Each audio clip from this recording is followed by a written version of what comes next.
and welcome to the Propcast. Today we have a bonus episode with Julieta Moradei from Overlay Capital. We will be discussing the construction tech space in a little bit more depth and understanding her new venture with the team. You might have noticed that I am not Louisa, who usually hosts our Propcast every week, and that is because she is in Riyadh at the Cityscape conference. But Julieta, thank you so much for joining us. Thank you so much for having me. Yeah, well look, you must be really excited to announce that you've just accepted a role with Overlay Capital, so congratulations. With you in play, I know that they're going to launch their built environment fund, more specifically focused on the real estate, climate and construction space. So tell me a little bit more about yourself then. How did you get into the scene in the first place? Yeah, so my journey into the world of the built environment is actually quite different. I started off in the world of engineering, then moved to entrepreneurship, then venture capital, investing, and now doing a mixture of both investing and consulting. So taking a step back, the way that I actually became almost obsessed with the built environment is I grew up in Argentina and moving around. By the time I was 10, I've already lived in 10 different cities. Wow. And so for me, being able to experience how different cities make you feel from a really young age is something that made me really passionate. And so I remember when I was about 8 years old, I was living in Barcelona and I was obsessed with Gaudi. Like I preferred to go to Park Güell instead of anywhere else in Barcelona. And at that age already, I knew that I wanted to be an engineer and an architect like Gaudi. I wanted to be this master builder and do both the design, the creative, and the engineering. And so for undergraduate and grad school, I did structural engineering and architecture. And in the US, it's actually quite different to do both degrees, but I want to be able to kind of merge the two together and be this grandiose master builder. And what's interesting is I started off my technical career as an engineer at Disney. Nice. And so at Disney, I was trained as a designer to be very creative, very innovative. I was working on the Avatar project in Orlando, and we were using technologies like virtual design construction back in 2013. So Disney was this incredible pioneer for the adoption of construction tech, and that's how I was trained. That's how I thought the world worked. And when I went later on into different career paths within engineering, I realized that within the world of construction, it's actually not the case necessarily. It's a very under-digitized sector. And so after grad school at Berkeley, that's when I started actually diving more into working on sites in San Francisco for tech clients like Facebook, Google, Apple. And it really boggled me that, you know, as tech firms that have endless budget as they're building their campuses and their tech firms, they're not necessarily using technology for their sites. And so that's when I started itching at, you know, who out there is doing tech for construction? What is construction tech? And so at the time I looked at the Y Combinator batch being in San Francisco, and there was only one that really jumped out at me out of the entire batch, and it was a nonprofit. And so they actually built housing in Central and South America using construction technology. So I joined them and launched an R&D program, and that was really my first step going from engineering to entrepreneurship. And that's when I realized that in order for you to actually be able to adopt technology in the space, you need to have a catalytic pilot project. And that's exactly what we had. We had these communities of housing. We were able to bring things like 3D printing and new materials and software to our communities and test them, iterate the technology in third world countries where it's a little bit easier to bring in new tech, and then really showcase to customers, to investors that this thing works and the impact that it could have on a financial ROI perspective, impact ROI. And that's where I became really interested in kind of this intersection of technology with construction. But the biggest issue then was there was a lack of funding. So within the world of VC, it's really been in the last 5 years that we've seen a surge of VCs specialized in construction tech and more startups in the space. And so that's how I ended up launching a fund through this R&D program, entered the world of venture capital. That's a whole other story, but absolutely love being an investor. And then from there realized that there's actually a very big lack of adoption on the customer side, so from developers and owners. And that's what kind of brought me towards Overlay, which I'd be happy to share more about later. Yeah, absolutely. Well, look, really wanting to ask you a bit more about Overlay, your background and investment, that kind of thing. But I guess before we get into that, you know, it's really interesting. I think both construction and real estate are some of the oldest industries globally that we have, yet the latest to adopt technology. And I guess from your experience and what you've seen, why do you think that is? Like, what is the real drive towards that lack of adoption? Yeah, it's a great question. I get that question a lot, especially because, you know, everyone knows this graph that McKinsey published in 2018 that showcases all the different industry verticals, and the least digitized sector at the very bottom of agriculture and farming, and right above that is construction. It's one of the largest markets in the world in terms of its value, yet least digitized. And what I see on my perspective is there's amazing developers out there. There's amazing contractors that are very innovative. The thing that's very difficult is the adoption piece, because you have to change your entire structure operationally on an incentive perspective, but also the regulatory body. The construction industry, AEC, architecture, engineering, construction, is very siloed. We have many, many stakeholders. And so actually bringing in technology, doing the adoption, takes a lot more legwork than in some other industries. So I don't think it's that there's a lack of incentive to actually adopt technology. I think there's very creative and innovative people out there. And there's not a lack of technology either. There's actually a surplus of startups right now in the construction tech space. There's an unmet demand. There's a lack of adoption because of all these other barriers. And so, we're in Las Vegas right now. We could actually see some amazing structures out there, like the Ferris wheel. That was a project that was done by Arup and incredibly innovative. But we have to start from scratch and really use first principles versus technologies that could automate a lot of that design. And again, I think it comes down to the adoption barrier. And I think a lot of the adoption side is because of the regulatory side, the operational side, but also a culture shift. I think in the construction world, there's kind of this culture of I've always done it this way, so why would we change it? Why would we go through the risk of the regulatory hurdle, of safety hurdles?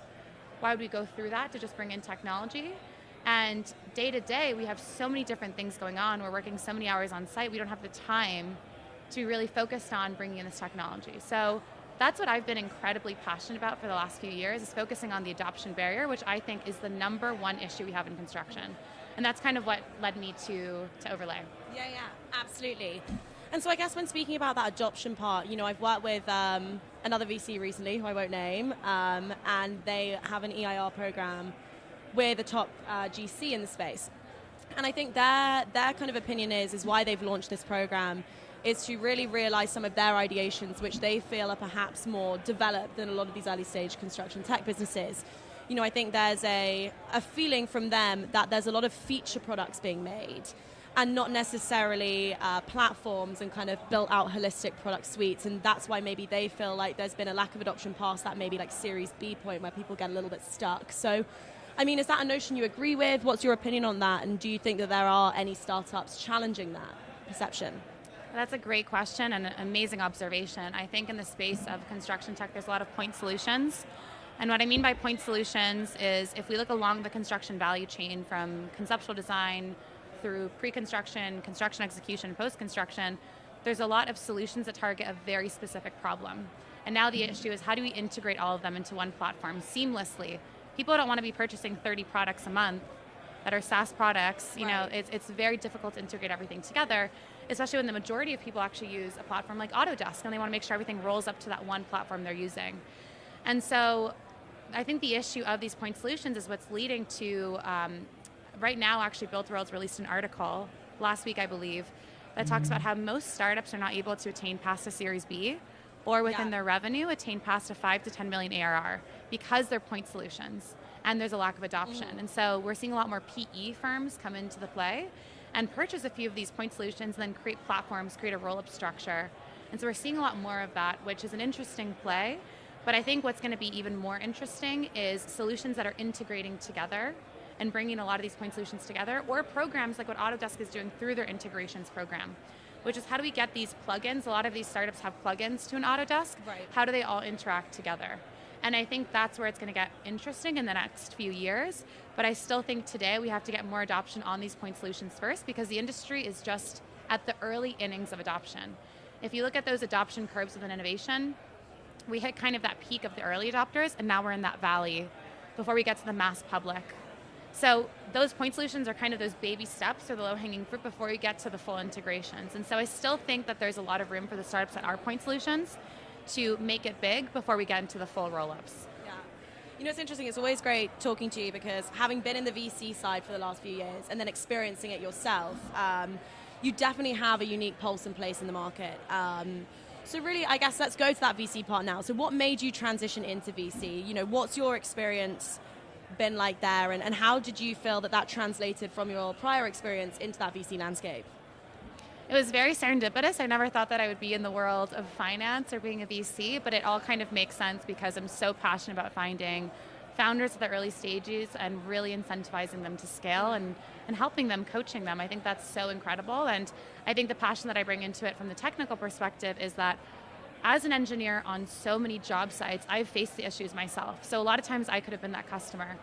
And I think that as a VC, being able to bring that level of empathy towards any founder when they're pitching you, to when you invest in them and you're helping them scale, I think it's really imperative to have kind of that empathy towards the solutions as a customer first. And I actually, with most founders, the top advice I give them in the early stages is customer discovery. You never have enough time for customer discovery. Interview people as much as possible. So I like to kind of bring that angle into it. But your question was around, how I ended up in the VC space. Yes. And it was when I launched this R&D program within the nonprofit for housing. My role was really to find external technologies, not reinvent the wheel. We're not going to be the best at creating technology in-house.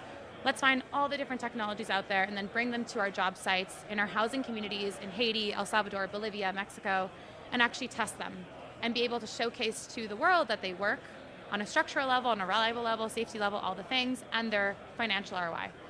And so after a year of doing that with the R&D program, it was more of an accelerator kind of in a job site. What I realized was there was a huge lack of funding. A lot of these startups, especially ones that are hardware, material science, ones that require more patient capital, they were not able to raise because there's not enough VCs in the space that just focus on construction tech. And so this was, 2017, 2018, early innings of, the VC community investing in construction tech. And so because of that gap of funding, that's where we realized we need to make sure that there's a fund out there that just focuses on construction tech at the earliest stages and has access to these pilot projects, has access to be able to bring these startups to these communities or places, create partnerships with pilot projects, whether they're developers or owners, and actually scale them. Through that VC experience, I learned a lot about how to find those amazing founders, how to actually back them and bring more into the ecosystem for fundraising. But I realized that piece of the pilot projects, that piece of the founders after they've already fundraised, after they've closed a round, being able to go in front of customers and scale, that piece is what I call the missing middle, which is there's a very big barrier of adoption of technology. It's the number one barrier that we were talking about before. And there's this kind of surplus of technology now and an unmet demand. And so my biggest goal right now is fixing that missing middle by increasing the demand curve. Yeah, no, it's really interesting, and I'm sure that missing middle, you could write a whole thesis on it. I'm sure that there's a lot to say on that topic for sure. I guess another thing that's really important to mention as well is, you've obviously launched Women in Contact, which has been a really amazing platform to see expand. I'd really love to hear a little bit more about that, share that with the folk listening today, a bit more about that platform, how that's evolved, and what the real core goals are in doing that. So Women in Contact is a community that we want it to be the number one community globally for women that are founders, that are investors, adopters of technology within construction together. So it's basically a one-stop shop that if you want to find another female in the space, that's the number one area that you can find it. And the biggest vision that we have for this is truly to form deep relationships and not just connections. So many times as women, whether you're a founder, an investor, an adopter, you go to these conferences that are construction or these conferences that are VC or conferences that are construction tech, and we're statistically non-existent.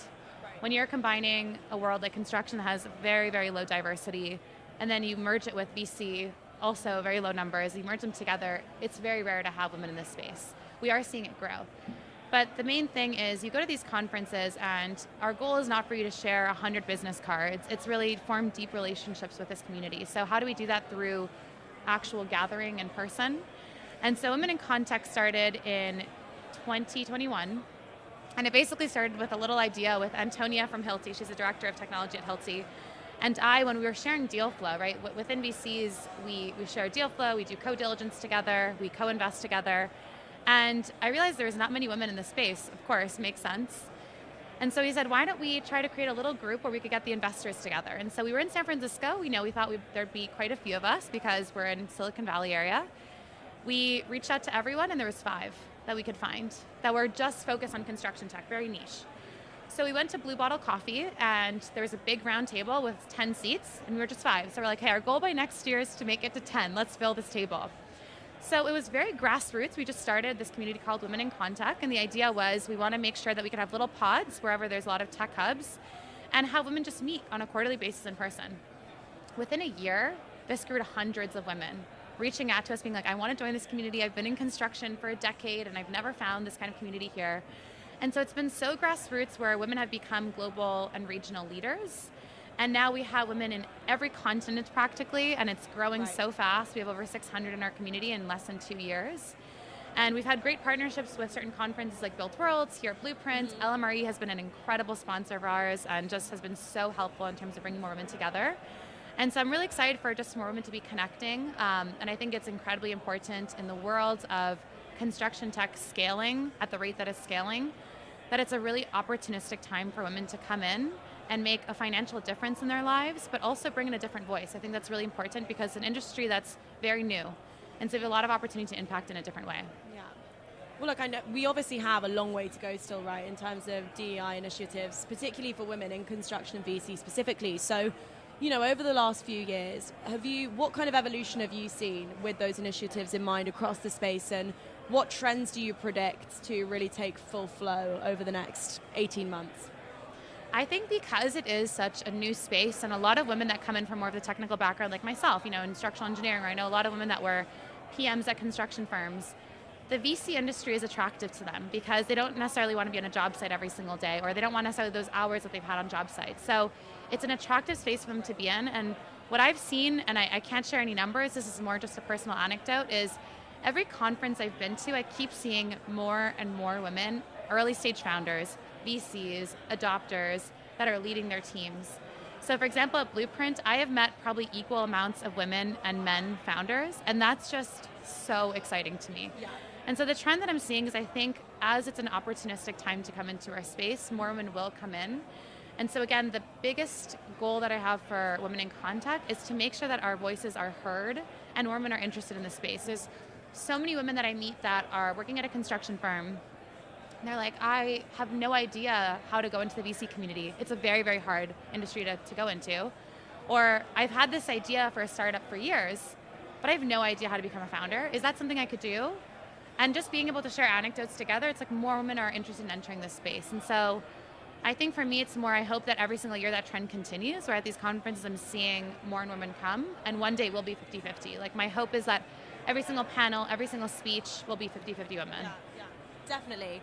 Well, look, I guess this brings us nicely to what you're doing now with Overlay Capital. So, what really attracted you to the Overlay team above all else? What was really the selling point for you as an individual? And tell us a little bit more about the build fund that you'll be setting up there. Yeah, so I just joined 3 weeks ago, so I'm incredibly excited to be joining the team. So what really attracted me to Overlay is at my previous fund, I was focused specifically on housing, affordable housing. And what I've been passionate about my entire life is the entire built environment. So when I think about the built environment, I think about absolutely everything that touches our urban fabric. So it's construction tech, it's prop tech, it's climate tech, it's even ag tech could be incorporated into there. And so I was looking for a fund where I could really touch the entire built environment. And something that I did my master's thesis on was around sustainability, circular economy. And so I was also interested in kind of incorporating the intersection of construction tech with climate tech, especially because construction as an industry is the most responsible for carbon emissions globally. It's responsible for 40% of carbon emissions. People always think about energy, transportation, it's construction. And because it's the least digitized, they're not changing anytime soon in terms of what they're doing for sustainability. And so I was looking at a few different funds. What really attracted me to Overlay is that they have more of this platform play. So Overlay Capital is an asset manager that focuses on the built environment sustainability. So how do we decarbonize the built environment? And they have several different strategies. So they have an innovation fund, energy fund, infrastructure fund, and I just launched Build, which is the 4th fund. And really the focus of Build, and what was kind of my biggest selling point, was focusing on the missing middle. So you were saying I could write a whole thesis on this. I've had this thesis of the missing middle for almost a decade. And it really came to me when I realized within the VC community that even though we're investing and we're backing these founders, who is really focusing on the owner side, the developer side, on the unmet demand? How do we actually increase the demand, get beyond that 5 to 10 million ARR, that all these startups are having this massive glass ceiling above their heads? And so with Overlay, when I met the team and they were just ecstatic about this idea of the missing middle and gave me this opportunity to join and really double down on this thesis, that's when it was a no-brainer. And so what we're doing is we're basically focusing at the beginning on consulting owners on this missing middle by increasing the demand side. So what that means is finding owners that have a massive real estate footprint in the country. So think university campuses, big tech firms that have campuses, stores that have the warehouses, the data centers, actual stores that you go to. So very big real estate footprint, and large owners that, Fortune 500 companies that have these lofty ESG goals for 2030 and 2050. And they're just trying to figure out how are they going to attain their decarbonization goals by 2030, not just by purchasing carbon credits, but by changing their operations. So we're targeting those owners. I'm excited to share that we just closed our first client who's a Fortune 100 company. So We're going to have a massive footprint with them. And the idea is we'll be consulting on digital transformation and change management. So it's not just saying, let's analyze your problems along the construction value chain and then suggest startups to work with. We're actually going to pick the winners of these startups and then bring them into the organization and help them with change management. So along their operational level, how do we actually incorporate this technology to de-risk it, but also create an incentive structure within the team? At an exec level, what kind of resources do we provide? At a junior level, how do you provide incentive structures for people to not just burn out by bringing in new technology and working extra hours, but really a system towards bringing it in, testing it, and then actually measuring the impact on a financial perspective. Are you reducing your costs, your time, increasing your sustainability goals? And then being able to report on it on a company level to actually roll out the technology, but also to the industry. How do we get not just these big players for owners, but also SMB to start adopting technology? And so focusing on consulting, but also overlay, we're investors, so we'll be able to actually back some of these companies. And the idea is over time being able to really double down and invest on these technologies that have a massive footprint in terms of scaling construction tech opportunities. I mean, it's a really interesting model, and it definitely sounds like it provides that extra level of benefit and support for these companies in their kind of earlier stages. So definitely very exciting to hear more about your evolution as time goes on as well. But look, Julieta, thank you so much for making the time today. I'm sure that a lot of people will have a lot of questions. And, feel free to join Women in Contact. I believe it is an open platform. I'm sure a lot of people will be very interested in joining you guys. And I know you do events and stuff with the team, right? Yeah, so for Women in Contact, join the community. We have a website, womeninconstructiontech.com, so please join our community there. We have a LinkedIn as well. And again, it is founders, investors, and tech adopters. Any woman that's in the construction tech space or is interested in joining the space. And we host events in all major cities in the US, in Europe, in South America, and so we are always hosting events every single quarter for people to meet each other in person. Well, look, Julieta, thank you so much for making the time this morning. Really appreciate it, and we will see you again, hopefully at this booth next year, to discuss more about the evolution of what you've been doing, of what the built environment has been doing. Thanks, Julieta. Look, have an amazing conference. I'm sure I will see you a lot, and yeah, really excited to see what the next year Thank holds. you so much to Anne-Marie for having us, and we'll see you next year. See you next year. Bye, guys. So you've never watched The Matrix? I was about to ask Julieta, we just had a quick break, and I was about to ask her Matrix Blue or Red, but she's never watched it. So I don't know what blue or red means. So the blue pill in Matrix is basically, Matrix is basically like, we're actually all like a program, and like this isn't real, like this isn't reality. So we're just like Mirror. plugged into a game. Okay. Yeah. And then there's like the real world is like all of these, like it's basically like robots versus people, and they're trying to save the world from the robots. I'm really sorry for anyone listening to this if I'm really butchering how to explain the Matrix. You're not making me want to watch it very much. So basically the blue pill is basically they tell you that this other world exists and you're actually living in a false reality, and then you can take the blue pill and then you forget everything, you never know you had that conversation, and you just go on living your life as you are now. Or the red pill is you take the red pill and you continue knowing about the fact that you're in a program, and you join the team behind the game and help them like beat the robots and get everyone out of the system. Oh, definitely red pill. 100%. I mean, I would like to think I'd say red pill, but I don't know if I've actually got the stomach to do it in the end. I think I would go red pill. Wait, why the stomach? As in, like, I just feel like it'd be kind of scary, like my life right now is fine, But you want to create change, like you'd want to shift things up. She's way more inspirational than I am. Have you ever had a dream where you know you're dreaming, like your like body, a lucid dream, and exactly. you can like make decisions in your dream. Exactly. Then you could get out of it too. You could wake up. Yeah. So I always so apparently you can't die in a dream. So you can't.